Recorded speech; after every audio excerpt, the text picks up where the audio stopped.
Hi, everyone, and welcome to our very first episode of Shed the Weight. This is a TV show that is geared towards helping women over 40 shed unwanted weight. Now, I'm not just talking about physical weight. I'm also talking about any emotional baggage, trapped emotions that could be hindering you in some way, shape, or form. Also, the mental weight. So, things that we obsess about, things that why do we self-sabotage ourselves. So there's going to be many episodes to do with health and nutrition. So as a registered holistic nutritionist, we'll be looking at different aspects of nutrition and healthy eating and weight loss. As well, we're also going to be interviewing different experts in the fields of health and nutrition, as well as mindset, habits, and also diving into energy healing and the emotion code, so releasing those trapped emotions. So today is our very first episode, and I want to ask you just a couple of questions. So, are you a sugar addict? Many of my clients say, Lynn, I'm addicted to sugar. Can you help me with that? And yes, I absolutely can. Sometimes we do hypnosis. And we work on getting rid of that sugar addiction using hypnosis and working with the unconscious mind, your very powerful unconscious mind. We also can do emotion codes. So finding out if there's anything related to that addiction. Is there a trapped emotion that you can clear that is making you have this sugar addiction? So those are just a few things that we can do. And we're going to talk about sweeteners today. And so sugar is an edible crystallized carbohydrate that is mainly comes in one of three forms, okay? So sugar can come in sucralose, lactose, and fructose. And the world produces roughly 168 million tons of sugar in 2011. And did you know that North Americans are consuming more than our body weight every year in sugar? So it's quite remarkable. So let's just look at a few sugar facts, okay? So refined white sugar, sucrose, contains no fiber, minerals, protein, no enzymes, no fat, only empty calories. Now, how many foods are you eating during the day that you would consider to be just empty calories? Sugar contains 4 calories per gram, and we want to aim to keep our sugar intake lower than 10% of your daily caloric intake. So different forms of sugar might be barley malt, beet sugar, brown sugar, of course, white sugar, molasses, cane, juice crystals, caramel, and corn syrup, which is one of the worst forms of sugar that you can be ingesting into your body. And there's different health implications, and let's just look at a few of those before we move on. So research studies have linked consumption of large amounts of sugar to the following conditions. Of course, we all know obesity, gaining weight from eating too much sugar, and dental cavities, poor nutrition, increased triglyceride levels, which boosts your heart attack risk even. So this is quite damaging. Now, high fructose corn syrup is the most sweeteners added to soft drinks and processed foods. And it began in North America, market around the 1970s. And the majority of this synthesized mixture is unbounded fructose. And fructose bound in nature is usually found in glucose. Unbounded fructose can be metabolized by the liver instantly. And this is a domino effect for metabolic processes, very taxing on our liver, right? So your liver does so many things in the body, and it taxes the liver greatly. And an overwhelming liver starts malfunctioning, which can lead to fatty liver disease, cirrhosis of the liver, raised cholesterol and triglycerides, cardiovascular disease, increased fat stores, and even gastrointestinal issues. So what are some tips that we could review and go over some help for some healthier choices to sugar. So let's look at some alternatives. So if you can, of course, avoid sugary and diet soft drinks, drink water instead. And if you really don't like the taste of just plain, pure, natural water, which is great for you can add some fresh lemon or lime perhaps to your water, which can help and detoxify the liver as well. Herbal teas are also nice too. We want to skip the non-nutritious sugary cereals that appeal to most of our kids, right? Those companies are putting the advertisements out there, making all these colors and sugary cereals for our kids that make them want to buy it, or they ask their parents to buy it. We want to skip also eating fewer processed and packaged foods like cakes, cookies, muffins, and those microwavable meals. Because when you put food in the microwave, it actually takes out any nourishment or nutrients in that food. You're not getting any nutrients from that food after it's been microwaved.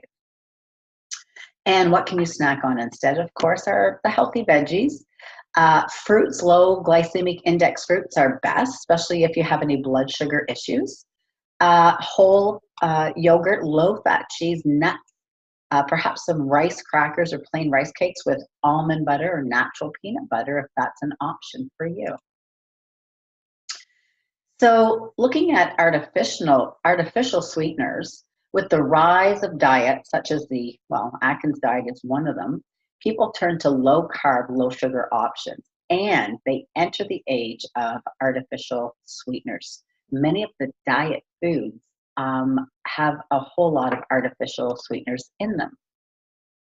So aspartame, so NutraSweet, which is the main ingredient in Equal, and sucralose is the main ingredient in Splenda, which are two of the sugars that are in a lot of our diet foods that are out there. So what is aspartame made of actually? Well, it's made of methanol plus aspartic acid and phenylalanine. And the cause of 80% of all adverse food reaction complaints to the FDA actually. There are over 5,500 products on the market in North America that contain aspartame. And high levels of aspartame in our bodies can cause brain damage. High levels of dopamine and epinephrine can cause this as well. We do not metabolize it properly. And aspartame is 200 times more sweeter than regular sugar. Did you know that?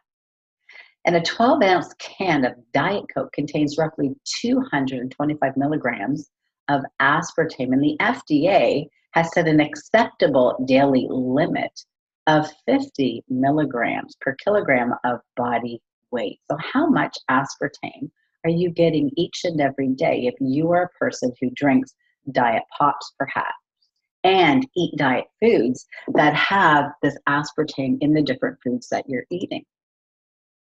So where is all this aspartame found? People don't even realize that it's even in their chewing gum, like Trident, okay?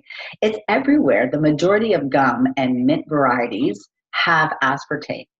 Low-calorie juices and Crystal Light, diet soft drinks, and even the energy drinks that are so popular today that people buy, the Monster energy drinks, the Red Bull, the Rockstar drinks. Aspartame is in all of them.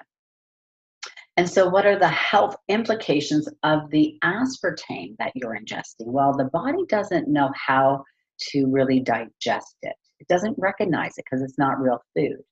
It's been researched and known that it's a neurotoxin, a neurostimulator. It depletes serotonin, which is our happy hormone. We want to increase serotonin, not deplete it. And it may also cause depression, insomnia, and overreactivity. Someone who's really hot-tempered, let's say. Chronic diseases can be linked, such as diabetes, Parkinson's, and Alzheimer's disease can be linked as some of the health implications of ingesting this. Now let's look at sucralose. What is sucralose? It's chlorinated organic compound, discovered accidentally while investigating new substances for insecticides. That's right. You heard that right. It was discovered while investigating new substances for insecticides. And sucralose is actually 600 times sweeter than sugar and 3.3 times sweeter than aspartame that we just reviewed. The main ingredients of Splenda is the bulking agent, dextrin, maltodextrin plus sucralose. So the majority of ingested sucralose is not broken down by the body and is therefore non-caloric. So what about going back to basics, right? So with the rise of this wellness revolution that's happening now, more and more health and environmentally conscious people are returning to natural agents. So what do we want to look for? Sweeteners farmed without chemicals or pesticides. Those without additives or preservatives, let's say. And sweeteners that are also low on the glycemic index, which is a rating system of how blood sugar reacts to the sweeteners, like stevia and agave nectar, are natural sweeteners. So what are some of the healthy and natural sweetener substitutes that you could possibly use? Well, the agave nectar, which is low on the GI scale, widely available, and the stevia plant, which is a plant-based extract found in powdered form, or you can also get it in liquid form. And this sweetener is also 300 times the sweetness of real white sugar. So it's very, very sweet. You don't need very much of it. And I do use a little bit of stevia each morning in my coffee. You can get the little packets of stevia. And for me, it's so sweet that I just sprinkle a tiny little bit. I don't use a whole packet, just about a half a packet in my coffee. And because it does have negligible effect on blood glucose, it is an attractive sweetener to those to use who are potentially like going on more of a low calorie or low carbohydrate diet. It's not going to spike your insulin either. Now, natural raw honey, there's many varieties available, but you do want to look for, when you're shopping for honey, you want to look for raw, unfiltered, unprocessed, as they contain enzymes and the pollen. The darker varieties contain high levels of antioxidants as well, which is something else that you might want to consider, is getting in more antioxidants into your diet. And so you can also use dates, right, which are natural. You can make a date paste. You can make your own, which is loaded also with fiber, vitamins, and minerals. And they also help with intestinal disorders. And of course, if you're suffering with a little bit of constipation, it can help with that as well. Applesauce is easily substituted in so many recipes. And we always want to look for the unsweetened variety for applesauce, which you can use in a lot of different things like muffins and things that you're making. So there simply is not enough long-term studies actually examining the long-term effects of regular consumption of the artificial sweeteners. Consuming them once in a while may not cause you ill health effects, or it may. We just don't know. And of course, we want to have everything in moderation, right? So always look for natural choices. The simpler, the better for your overall health, which always makes sense. So I hope you enjoyed today's session on clarifying sweeteners, just talking about sugar today.